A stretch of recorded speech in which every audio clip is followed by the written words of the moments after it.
Hello, everyone. Welcome to A Course in Miracles 365, Awakening to Love. I'm Tomás Garza, your host, and I want to thank you for tuning in here today. And I want to thank you for joining on all of the programs here on Enlightened World Network. As you may know, if you've watched the network before, there are a number of different types of shows, different channels, and so many tremendous and inspiring spiritual themed offerings here. And I'm delighted to be able to bring you my experience with this extraordinary self-study curriculum, A Course in Miracles. Many of you have some familiarity with this, and it may be new to some, and this has been a daily live stream, well, almost daily. I typically take Sundays off and travel days because happily I've begun to travel a little bit more now, and I'm really happy about that. We've been doing this since January, and it's just about every day. So we are going through a segment of the course called a workbook for students. And if you're just tuning in, you're absolutely welcome here, and you're in the right place at the right time. Consider there are many reasons why you're watching this show today, right now. Whether you're watching it live or whether you're catching this on the replay, definitely feel welcome to say hello. Please say hi in the comments. If you have questions or comments about the material that we cover today, feel welcome to leave that here. These are comments that I check here on the Facebook page throughout the day. So feel welcome. This is a community, and we're very happy to be able to offer the wisdom, just the presence of this spiritual text. It's really quite wonderful. And if you're just tuning in for the first time, or maybe you've not seen most of these live streams, this has been the centerpiece. I'm talking A Course in Miracles. It's been the centerpiece of my own spiritual practice since 2013. I've been trained in a number of different traditions, including a couple of pretty fundamentalist Christian traditions growing up. I've studied Buddhism, I've studied shamanism in various forms, and here I am with A Course in Miracles as the centerpiece. And it's universal spirituality. The beauty of this is it's self-study. It's not a religion, it's not a cult or a religious sect. There's no sectarianism, there's no fundamentalism, it's self-study. That is one of the genius elements of A Course in Miracles, is it gives us something to study, gives us something to do, and we literally go at our own pace. We're not required to believe anything. You're not required to believe anything I say. Isn't that nice? Right? I mean, so many of us have experiences growing up, perhaps in a tradition that you may have been raised in, religious, spiritual. People often expect us to believe things in the world, don't they? We're expected to believe things, and there are consequences that get attached to that. You're expected to believe this or else you'll suffer, you'll burn in hell, gnashing of teeth and fire and brimstone. Yeah, for example, I was raised with that. Maybe you were raised with that too. With A Course in Miracles, that is gone. It's gone. There are no expectations other than you do your best on each given day to apply the ideas that we cover. That's it.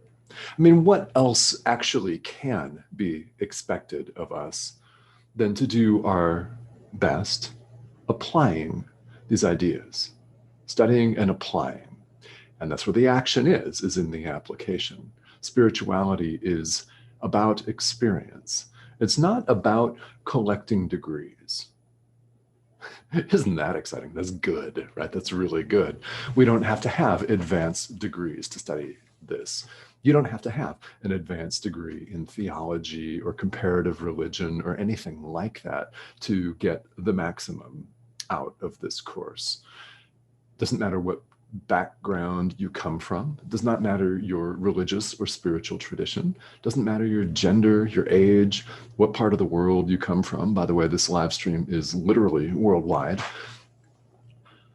Doesn't matter any of that. This is universal spirituality. You are more than welcome to keep your current tradition. No one here is asking you to give up something in favor of something else that's supposedly better. No, it's not better, nor is it inferior. It's a presentation of universal spirituality. And there are many, many people out there who apply the lessons and the principles of A Course in Miracles to their own spiritual practice, to their own extant spiritual practice, whether that's Buddhism, Christianity, or something else. Doesn't really matter what it is. There are ideas here that can eliminate and augment your current path. And they can help shed a lot of light on your current walk. So I invite you to tune in, and I invite you to take these to heart. And if it speaks to you, to purchase a copy of A Course in Miracles if you don't own one. You don't have to own one to watch this, by the way. All of this information that I'm going to cover and that I cover every day is readily available online, where there are fantastic commentaries. There are erudite lectures and so much helpful material out there. If you're so called to study this, I think that you'll really be glad that you did. I certainly am. All right, so where are we? Well, we're on lesson 123 in the workbook for students today. We have spent the last few days here on the show taking some very extensive and very deep looks at the practice of forgiveness and the centrality, the importance of forgiveness to A Course in Miracles. It's central. And if you missed any of those, I invite you to go back. You can catch back episodes on Enlightened World Network's YouTube channel. The show title is A Course in Miracles 365, Awakening to Love. All the back episodes, the most recent 3 back episodes, all deal with forgiveness in great detail. And we'll come back to that subject. It really is the energy and the fuel that moves us here in this course. What we're going to do today is lesson 123 focuses on gratitude. On gratitude.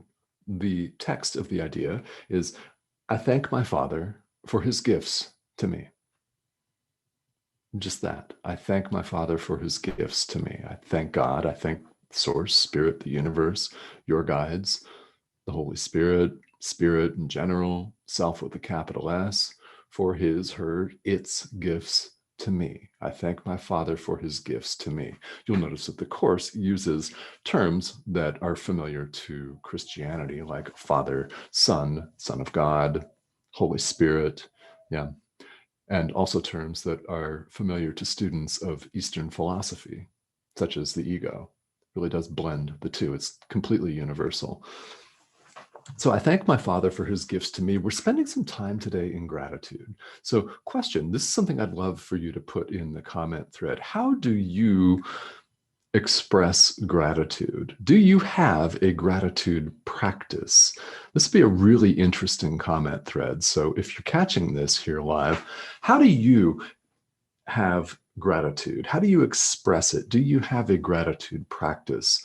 Do you list things if you journal every day? Do you list things that you're grateful for? Do you have a specific gratitude journal? Do you spend some time in contemplation, prayer, meditation, giving thanks? Yeah. People talk a lot about this, but let's talk for a minute about how and why it's so important. It's very, very important that we do this because we beat ourselves up in spirituality, don't we? I've talked about this again on the live stream, so let's talk about this one more time because it's relevant here. It's very important to give thanks for what we have, the gifts that we have received, our own bounty that we've received. And if you're feeling financially broke, all right, so be it, right? That we're talking about all of life here.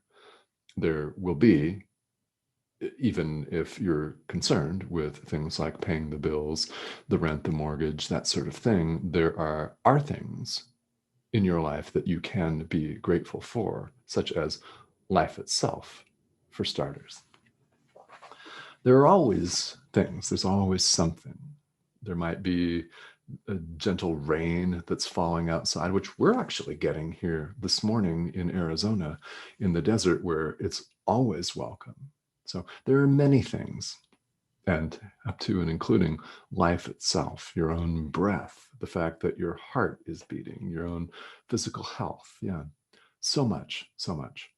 So when we spend time in gratitude, it absolutely lightens our mood, doesn't it?